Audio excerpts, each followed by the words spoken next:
Welcome to yet another episode of Cross-Border Conversation. Cross-Border Conversation is a STIR original video series that works on a very simple format where we invite thought leaders from different parts of the geographical boundaries and from varied creative disciplines. While they share moments of revelation, each other's life journeys, experiences, inspiration, anecdotes, insights, we all watch them inspire us. Today, I'm very proud to introduce you to two amazing professionals from different parts of the world, Andrea Trumaci and Simone Farsin, the co-founder of studio Formafantasma, and Asim Waqif, an artist. Andrea and Simone are co-founders of studio Formafantasma, a research-driven product design studio at Amsterdam. Formafantasma has developed a coherent body of work characterized by experimental material investigations and have explored issues such as relationship between tradition and local culture, critical approaches to sustainability, and the significance of objects as cultural conduits. Andrea and Simone work have been presented and published internationally and is acquired by museums including MoMA in New York, V&A in London, Pompidou Center in Paris, and many others. A fact that nobody knows is both Andrea and Simone applied a combined portfolio to the Design Academy in Eindhoven, where they got accepted since the beginning as a duo. Post-graduating in 2009, they set up the joint practice, perceiving the role as a bridge between craft, industry, object, and users. Thank you, Andrea and Simone, in joining us. Asim Waqif, trained as an architect from School of Planning and Architecture in New Delhi. Asim initially worked as an art director for film and television and further in making independent video and documentaries before he moved into dedicated art practice. His projects have attempted a crossover between architecture, art and design, with a strong contextual reference to contemporary urban planning, or the lack thereof, and the politics of occupying, intervening in, and using public spaces. His artworks often employ manual processes that are deliberately painstaking and laborious, while products themselves often temporary and sometimes even designed to decay. Asim has worked in sculpture, site-specific public installation, videos, photography, and more recently with large-scale interactive installation that combine traditional and new media technologies. Asim has held solo shows in Gallery Templon in Paris, Nature Morte in New Delhi, Palais Tokyo in Paris, and his works have been included in Asia Pacific Triennale, the Kuhn Museum in New York, Blaine Southern Gallery in Berlin, and Granada Museum of Art in New Delhi. Welcome, Asim. We are proud to have you here and in the conversation with Andrea and Simone. We also have Rahul Kumar, the editor of STIR, who's going to be moderating this entire session. Rahul is familiar with both your work. With Rahul, I'll be here listening to you guys as you inspire our audience. Welcome. Thank you. Thank you, Amit. Thank you so much, Asim and Andrea and Simone, for joining us today for this conversation. So I'll straight away begin with, Formafantasma. What's the story behind the name? I mean, I love the zing in the name. How did you arrive at this name, really? Forma means form, and fantasma in Italian means spirit, which could be dead or definitely ever changing. So what's with the story here? Well, we started thinking about this name when we were still students, even before going to the Netherlands. And what we liked about the idea of a ghost form, of a ghost shape, is the fact that it points out, as much as our work is, that the outcome of our work is, in fact, a process where form can change time to time according to, in fact, the process. That our approach is more led by a research-based approach more than a sort of a traditional formal approach, which is much more common in design. Well, then we choose this name more than, I think, 13, 14 years ago. And then as Amit said at the beginning, we applied already in our master degree with the name Formafantasma as a duo. And they've been crazy enough to accept us since the beginning, working together. And as soon as we finished, then we opened the studio, and we were at a certain moment discussing if we should have kept the name, but considering our approach, we decided then to keep it. And we felt it was better than using our surname at least, or our names. Very interesting. Very interesting. I will quickly ask Asim also about a little bit about your background, right? You studied architecture, you've also taught architecture, and then you sort of moved to arts. So one, really, what led to this move from the space of architecture to the purity of art? And also, how do you treat the idea of design and art differently when you sort of straddle the two worlds? I actually became an artist quite accidentally. Still find myself quite hesitant to introduce myself as an artist. I felt that art was quite frivolous in some way, almost perhaps. And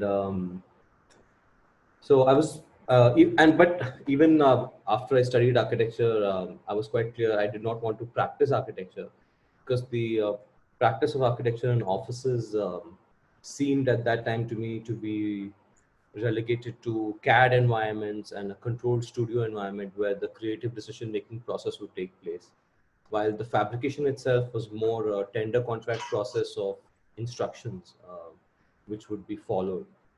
I was more interested in sort of innovating while creating things, while working with materials and teams. So initially I did a lot of exhibition design and also art direction, set design. But at one point I found myself getting frustrated with the marketing of design, trying to convince clients. And, so I just chanced upon the art scene. There's an organization called Khoj in Delhi, which gave me my first opportunity. And I really like that process coming from a design background, because in design and architecture, things tend to be very client specific. While doing this art project, I felt I could push ideas as far as I wanted or stop when I wanted, and I found it really productive. And but I continued to do art and design for many years. And then in 2010, almost as a strategic decision, I decided to call myself an artist, and a lot of things really opened up for me. So it's been good so far, but I don't think I'm going to make art for the rest of my life. I have no compulsion. It's a good phase right now, and I'm trying to take advantage of it, but I don't want to restrict myself to one particular profession or medium. Fantastic. Well, we welcome Tara to the conversation. Is that the name? Yes, that's his name. Sorry, Fantastic. but he's better with us. So Andrea and Simone, I mean, how do you react to this entire idea of straddling between design and art, or what Asim sort of? Yeah, actually, what's super interesting when Asim was talking about this, because let's say we struggle with the same things. We also, I would say, we are designers almost by chance, because we both studied design, but more on the verge more of the graphic design when we were in Florence. Then I also did a bit of architecture before, and then we jumped into design, but we don't do design in a very traditional way. I think we really sympathize with what Asim was mentioning, in the sense that design, it is an interesting profession because it is extremely rooted on reality in a way. But at the same time, this can also be frustrating sometimes, especially the relationship with commissioners, that they treat the sort of the work of design as a pure service to their needs, while I think design can be much more. It can be much more questioning the systems of things. And so that's also why over time we developed our practice in a more fragmented way, where we react to commissions with a more traditional design perspective, where we also work with industrial design and so on. But there we cannot really push necessarily our more radical agenda. So then through the interaction with public institutions, museums, galleries, we can then develop a body of work which is much more critical and research-based. And then our hope, of course, is that one will influence the other in the future and the two can merge. But we should also be very pragmatic and also understand that, for instance, the more commercial works help us feeding Funding, yeah. and financing also the more research-based practice. And then this is the way, the balance we found. But I really understand sort of what Asim was talking about, this struggle where sort of defining yourself in one way or another also dictates the way that you can or you are allowed to work. For instance, usually when the people ask us, like, do you feel more an artist or a designer? All the time we are designers, because also our work reflects the discipline of design. And then we are also not very interested in the discussion about this labeling, you know, that it's very common in whatever field you're working with. So for us, it's kind of easy to say we are designer, that maybe we work more as an artist sometimes more as designer when we work more in the commercial side, but we are kind of jump from one, how do you say? We wear different hats. Yeah, exactly. I think it's fine for other people to compartmentalize me in certain subsets, whether it's some writer or a client or a viewer. The problem happens, in my view, is when we compartmentalize ourselves into certain subsets and restrict ourselves. The most important thing to sort of, which is very tough to work against, is self-censorship, you know, what we restrict ourselves to doing. So I don't mind if other people compartmentalize me. It's actually how I look at myself, which is the most important thing as a creative practitioner. Yeah. Sure. So your Formafantasma's works are very contextual, which is often global in nature, is sort of my understanding. So how do you define context, and how do you adapt to this variable called context, especially when you're thinking global but trying to act local? Andrea and Simone. Well, there's several different examples we can make, but when we say that our work is contextual, it essentially even clarify even more the origin of our name. And what we mean with that is, for instance, whenever we work on something, we are not interested in working as sculptors that are feeling detached from a context and they design according to their own sort of inspiration. But it is much more about the relationship with another element, which could be, for instance, and I make you an example. Recently, we did an exhibition at Serpentine Galleries in London called Cambio, and there we looked into the reality of the timber industry, focusing essentially into how it has been structured in Europe, but also influences of colonialism, historical development, and so on. And our aim there, for instance, was to look into, for instance, the sourcing of a very basic material, wood, that architects and designers use basically, constantly, but to question really all those aspects that are generally ignored by design. So for instance, the sourcing of materials. What does it mean to extract wood from a forest? Which are the politics that shape this environment? Because we believe that sort of this knowledge will allow us as designers to make more informed choices. So the context, for instance, for us, it's in this specific case, is understanding the infrastructure the design ends up supporting, even if you don't want. What I mean to say is, whenever we produce something, it means that we will use half-finished materials that has been extracted in location, refined in another, and distributed following a certain specific economic model. And being knowledgeable of this reality help us sort of being much more aware of what our discipline is supporting and accepting. But also I think in kind of approach we had during the exhibition, for the exhibition, we had a much more holistic perspective and much more zoom out when it was about, for instance, looking into legislation on how the goods are traveling around the world, which are the biggest forests. But then we had to zoom in and be much more contextual in specific context. So for instance, because the exhibition was held in London, we of course wanted to reach out in interesting contextual institution. For instance, the Kew Garden in London, where we exhibited a beautiful xylaria they had, that of course date back to the colonialism of UK.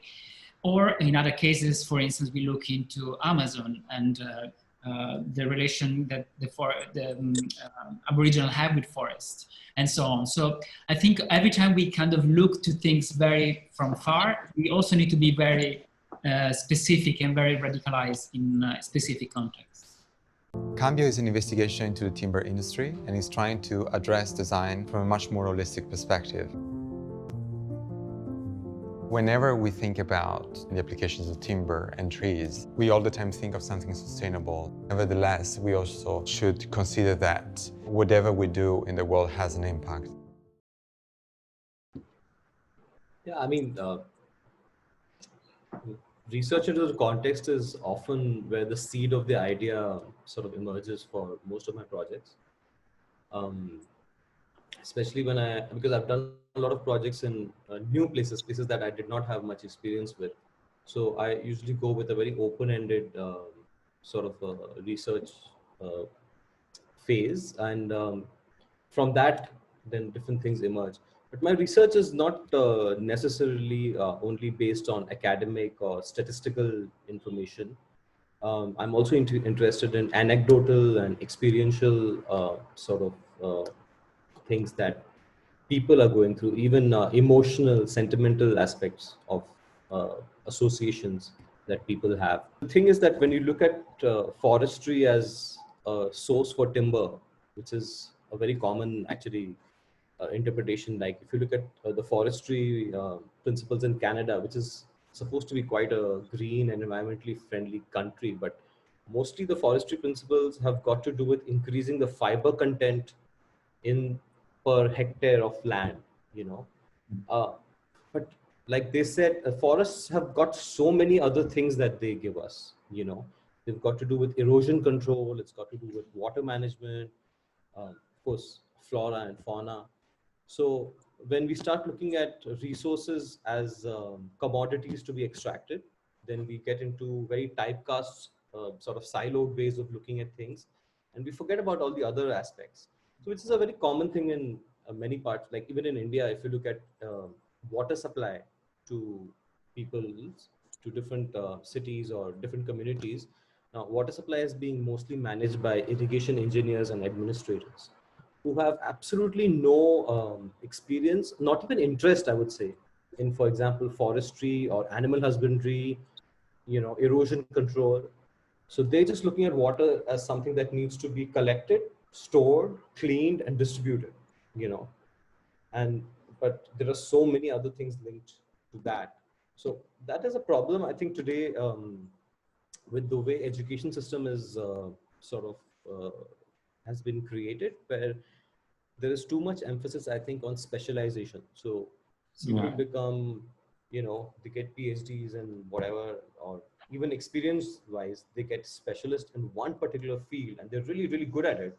But they're so good at it that they are unable to look at other things that are affected by what they are doing. So it's not very holistic, I think, in that sense.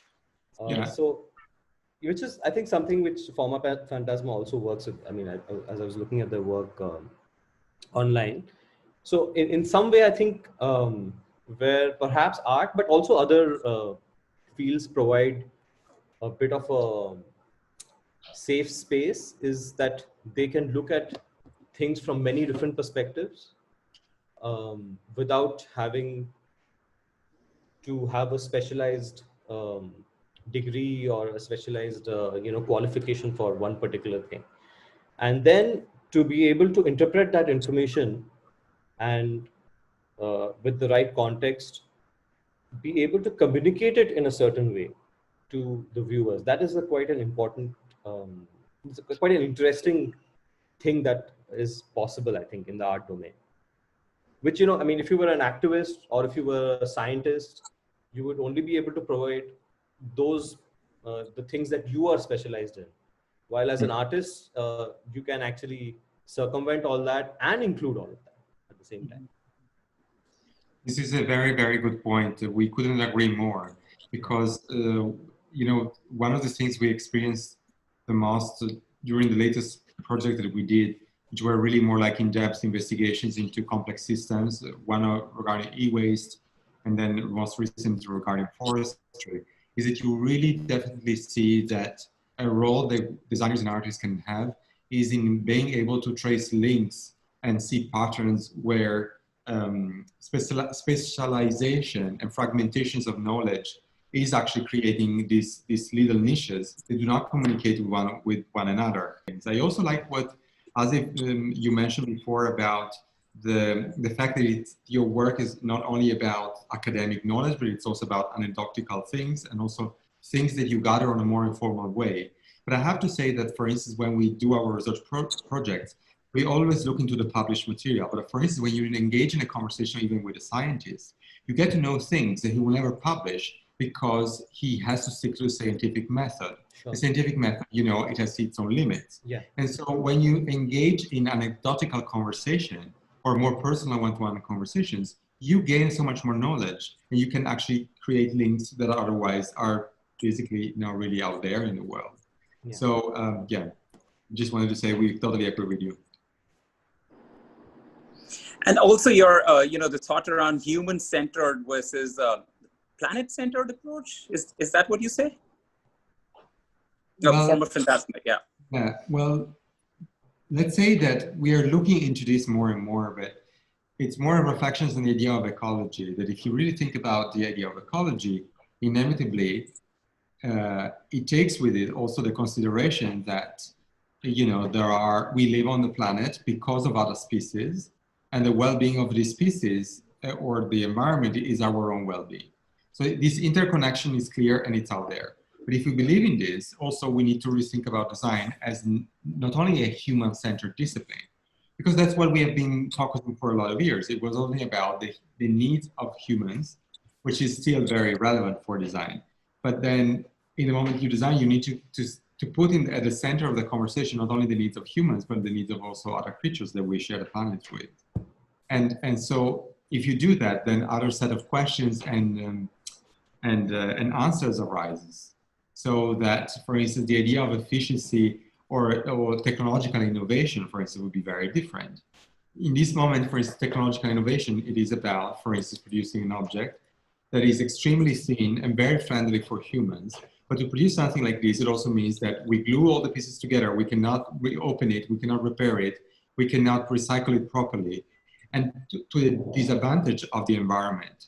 So the question is, if we start to consider different parameters, then also how we judge innovation and quality would be very different. Yeah, and I think Absolutely. also in the sort of the formal design industry, also corporate interests have really become too strong, you know. I think corporations their main intent is actually just greed, frankly. It's just, you know, making money. And so a lot of design principles like planned obsolescence or even style obsolescence are a very, very important part of contemporary design practice. So that's really far away from what would be good design or relevant design, I think. So. Yeah. I think, for instance, with your practice, what I find interesting about your practice, Asim, is that, you know, like you managed to maybe move away from the traditional discipline, in any case, sort of reflect on some of these subjects, but developing a more independent practice. So I find it interesting to see more and more practitioners that are, you know, taught within a certain specific discipline to sort of detach from it, because you have the feeling that otherwise you end up serving to a system that you not necessarily are interested in supporting. And I think I also thought it was interesting what you mentioned before, that you said like maybe I will not be an artist forever, because, you know, also I think that there is an ambiguous nature of how works develop, and keeping this freedom is probably vital to do not fall in the cliche of each discipline you decide to marry.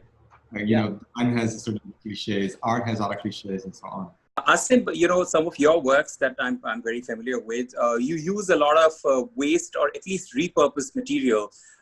Even your folds have actual reference to demolished structures and buildings. Yeah. And your titles, you know, like salvage or residual, definitely imply, a thought of environment when you're working. So just sort of elaborate a little bit more about that concern of yours through your works.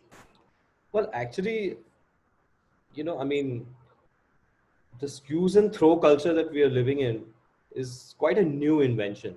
I mean, I remember my grandmother, she did not want to throw a single thing from the house. And she would reuse things again and again, even beyond what we feel is its life, and that was a very positive thing for her. It was not that she did not have enough resources, but she just did not want to throw. So things like thrift, for example, where even in the pre-World War America, thrift was a very important quality associated with people. But today we are sort of uh, pushed, or sort of perhaps with advertising as the main propagative mechanism, told to buy newer and newer things, and I mean, there is like real detailed history in many forums about this. Even if you look at design, there was this company in the US in the 1930s. They started bringing out new fridge models every year, but the fridge models only looked different from outside. Inside, they were exactly the same.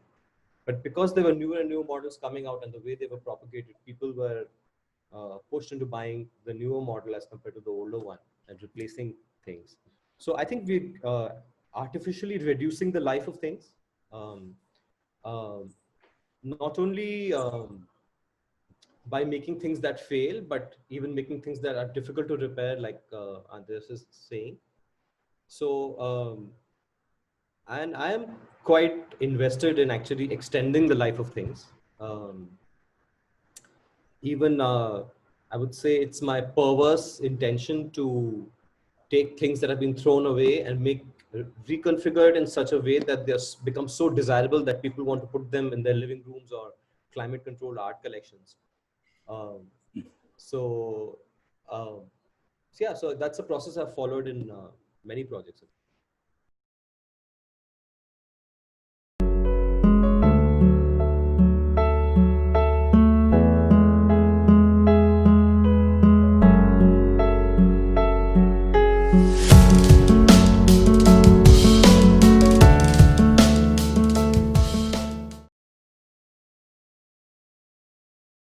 We're very happy that we paired both of you, because Simone Andrea says that the, the life of a product um, should be much more than the material or a source of that, where it's been sourced from, or like a tree when it comes to wood. And you talking about the same example. So Yeah. what resonates between the two practice and the belief and ideology is very, very similar, despite the fact you could be working on two diverse expression. I'll tell you, and I was working in Vancouver on this project, where again it was initially very open-ended. The two things that I'm really keen to research when I go to a new place is what do people do with their trash, and the second thing is where the water comes from what they're drinking. So and Vancouver is sort of marketing itself as the most livable city in North America right now, and they have a zero waste policy for 2035.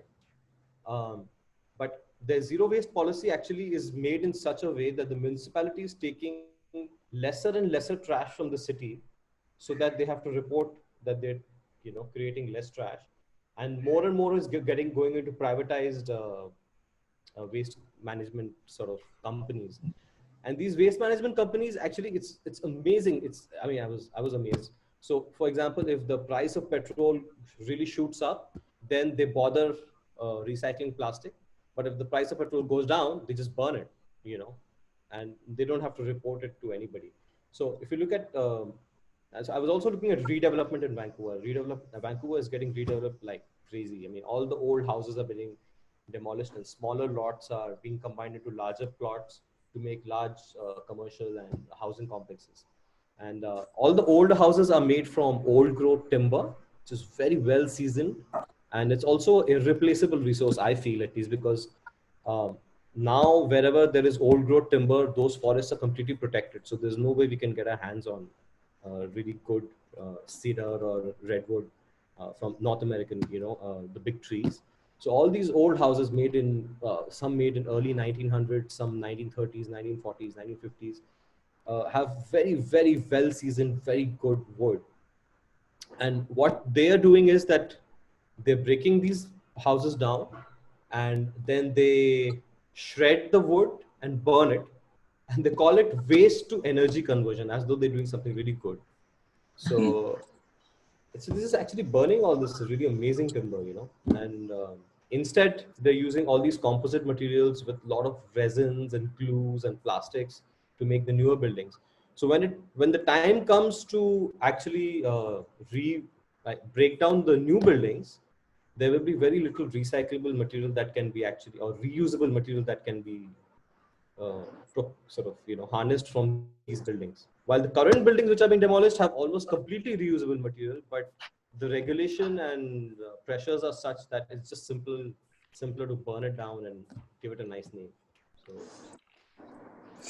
As Andrea and Simone, you also sort of finished an exhibition where you used a lot of e-waste.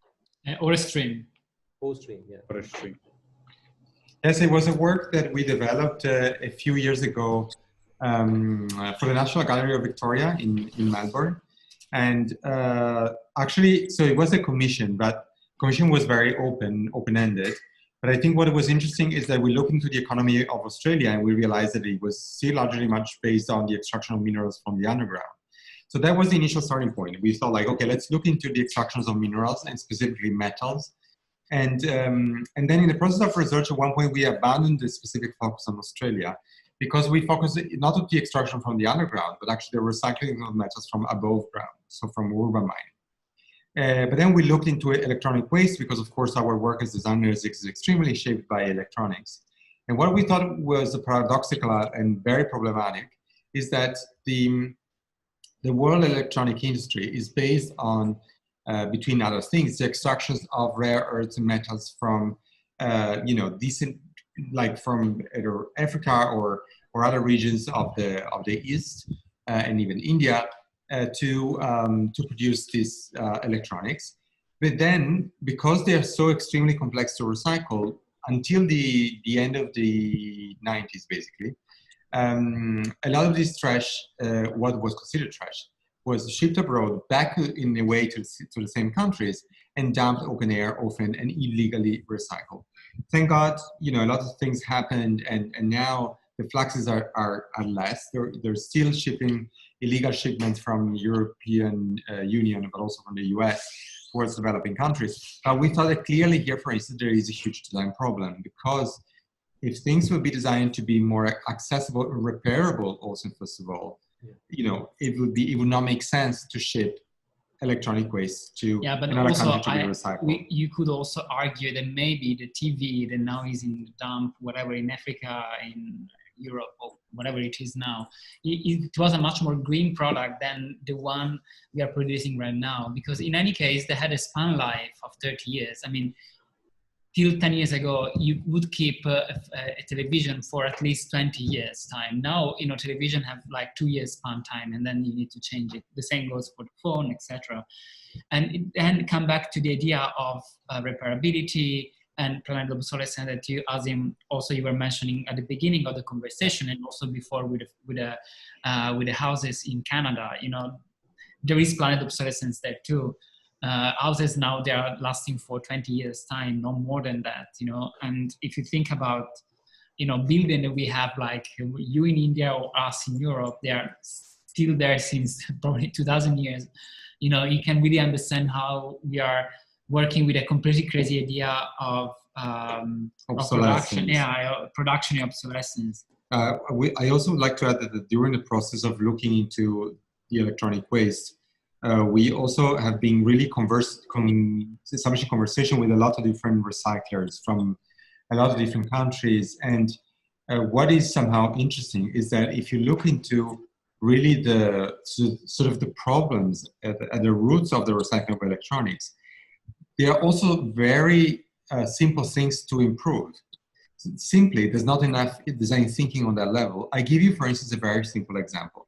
So the electronics are, produced and then distributed all over the world. But there are places where electronics are recycled informally. For informally, I mean like not in a proper establishment for the recycling of these products. When you open an electronic product, there is not even a correct labeling system or even like a color coding that indicates what is toxic even to touch or to dispose in the environment. So for instance, laborers that are not specialized, they can just touch very dangerous things for their health and the environment. Simply adding a labeling system or a color coding would improve that. But I can make like tons of examples. For instance, fire retardants, they are extremely, of course, good because they help making sure that our houses don't go on fire. But they are often applied extensively on all plastic products to pass safety tests. But when plastic is coated with fire retardant, plastics cannot be recycled anymore.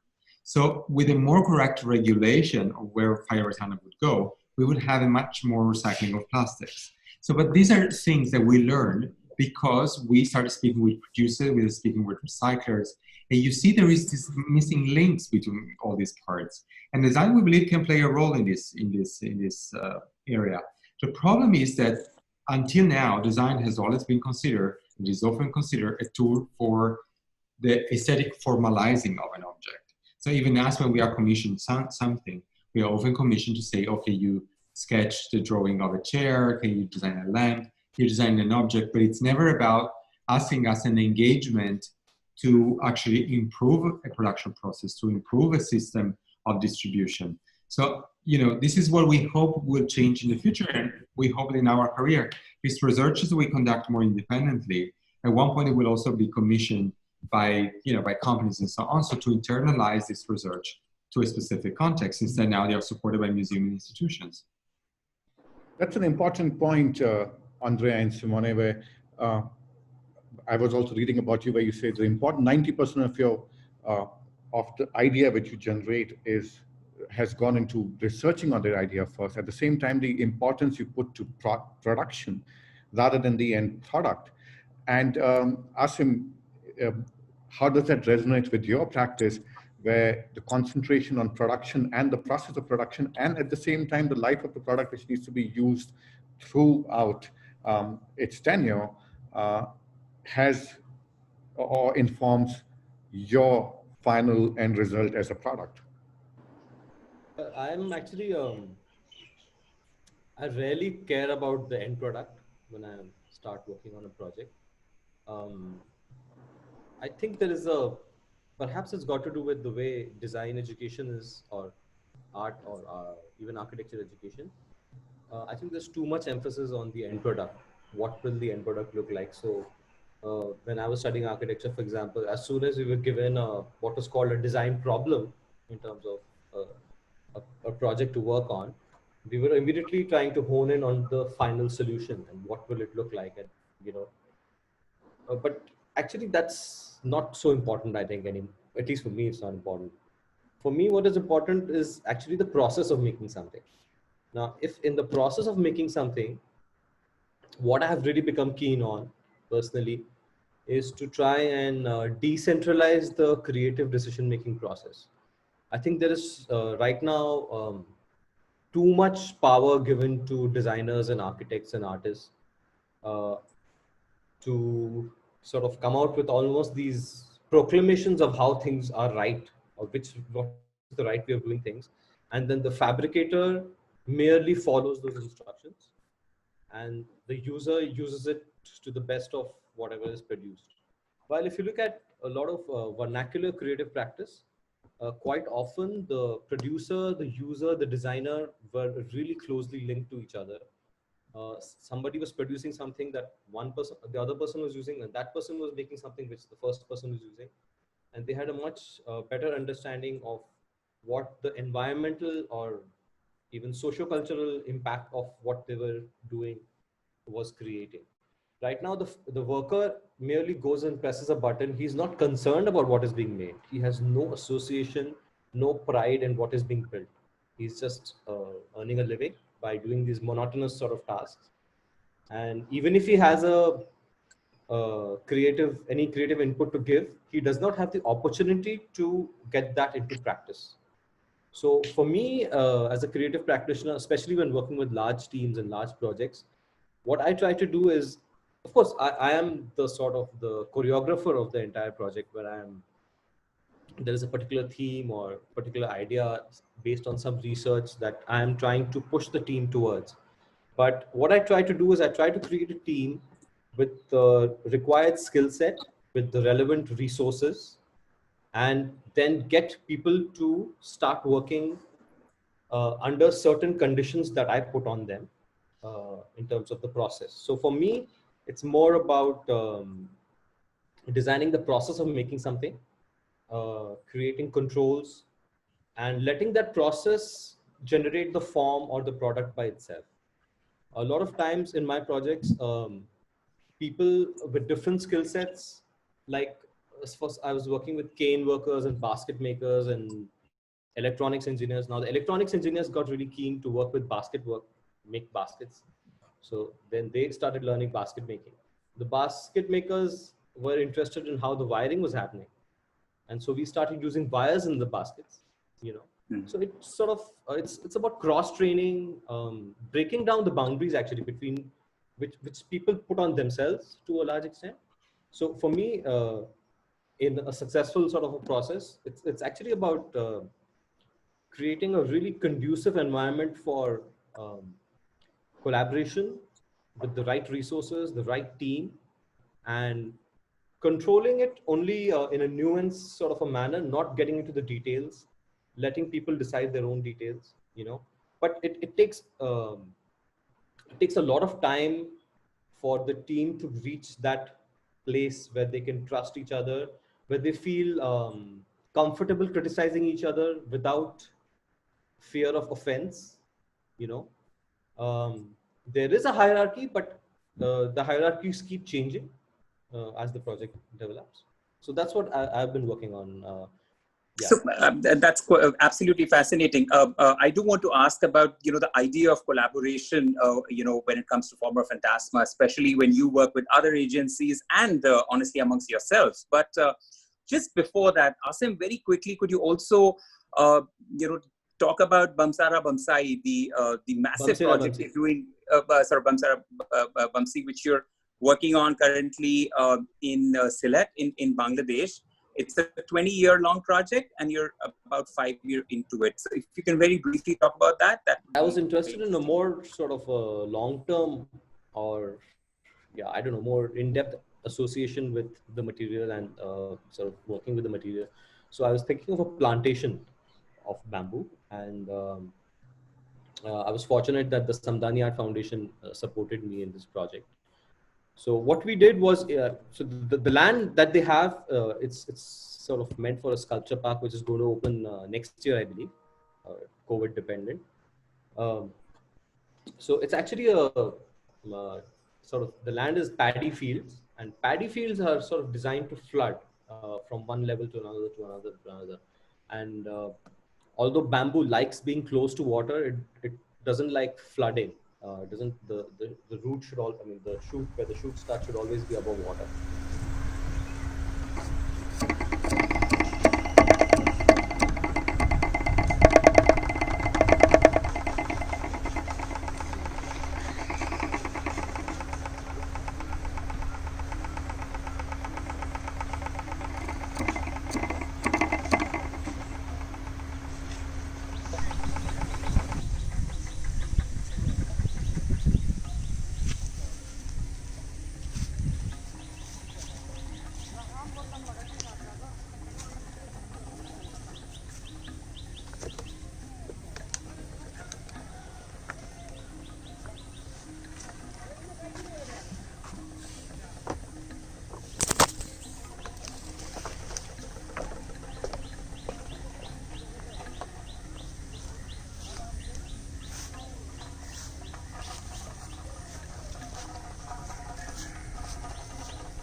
So I was, so what we did there was, first we did topsoil conservation and increasing the nutrient value of the topsoil. So we actually collected about 6 inches of soil from the entire land, mixed it with cow dung and dead leaves, bamboo leaves, and left it to rot and ferment for a few weeks. And then we dug a lake in the paddy field because actually I actually wanted to make mounds where I would plant the bamboo so it would be higher than the water level, the ground level, which gets flooded regularly. But instead of getting earth from somewhere else, I decided to just dig a lake over there and use that earth to make mounds. And then on those mounds, we did reinforcement with bamboo, uh, erosion control by transplanting local grass that was growing around site onto those slopes. And then we planted about 11 or 12 different species of bamboo. This was about 4 years back. And now the bamboo is flourishing really well. Actually, Sylhet is a perfect climate and topography for bamboo. So my idea is that I want to try and experiment and sort of fool around almost for the next 15 years, trying to make like a living, growing sculpture. So as the bamboo is growing, I'm forcing it to go into certain configurations. Some places I'm using these Japanese techniques to change the circular profile of bamboo into triangles or squares. Some places I'm bending the bamboo. Other places I've actually harvested bamboo, seasoned it, and mixed it into this. So making bridges. And then at the same time in the lake, we are working with different kinds of fish, and we automatically got frogs and snakes. And then also looking Absolutely. at different plants that we can plant, which go well with the bamboo, but also with the land. So it's a very open-ended project. And yeah, it's just really good to have the opportunity to just Yeah, I mean, just to be make able to mistakes. get Yeah. that kind of space and that kind of sponsorship to sort of do that. But I do want to ask, the whole idea of collaboration when it comes to Formafantasma, because you all work with a lot of agencies as well. Of course, you all work with yourselves as sort of the duo, and also if you talk about the process and the vernacular, the local, when it comes to not just the material but also the treatment of it. I think what we like about collaboration is that it connects a bit to what we said before. We are not necessarily interested in collaborating with other creatives like other designers or artists and so on, but much more into entering conversation, if not full collaboration, with other discipline, because of what we said, that it is thanks to this conversation that we can implement voices within the design discourse that aren't usually part of it. And by doing so, of course, we enlarge the sort of the boundaries of the discipline itself. So, for instance, for us, the exhibition at Serpentine is not really, it doesn't offer solution or clear design indications, but it definitely proposes a set of things that are usually not considered in the moment you approach a material to design with. Mm-hmm. And it goes beyond, for instance, the functionality or the technical possibilities of the material, but it looks much more at what we said before, of the context where material is originated. What we hope in the future is that these collaborations that are initiated by us or private institutions, as we said before, they can also be, become part of a larger conversation, for instance, with producers, so that they are the ones who should sort of be more interested in these kind of conversations, because it would allow them to really understand how they can really become innovative government in this moment, to really thinking about ecological issues. And regarding the collaboration between the two of us, well, we worked together since so long that honestly, we don't really think our work as a form of a collaboration, but just simply as we are used to. So. Well, I guess on that note, here is a desire or a hope that there will be a Formafantasma Asim Waqif collaboration someday. For something super exciting that we look forward to seeing. I guess my takeaway from this conversation, which was absolutely brilliant, and thank you so much, for this chat. I think the idea of compartmentalizing any of the creative disciplines to both of you, as an Asim and Formafantasma, so that is something that you just don't pay too much attention to. But as we do anything, anywhere, but definitely in the creative spaces, the whole idea of environment and life of material is something that remains quite important and underscored in both your practices. So I guess on that note, Amit, do you have any last words to share? Thank you. It was quite a. I hope you enjoyed the conversation as much we did, and taking off on being human-centered versus planet-centered versus human-centered is an amazing thought. And on a lighter note, I must tell you, Simone, I don't know if anybody told you this earlier. You look like a musician star, Freddie Mercury, a lot. I'm sure you've heard this before. Yeah, a lot of times. Many times.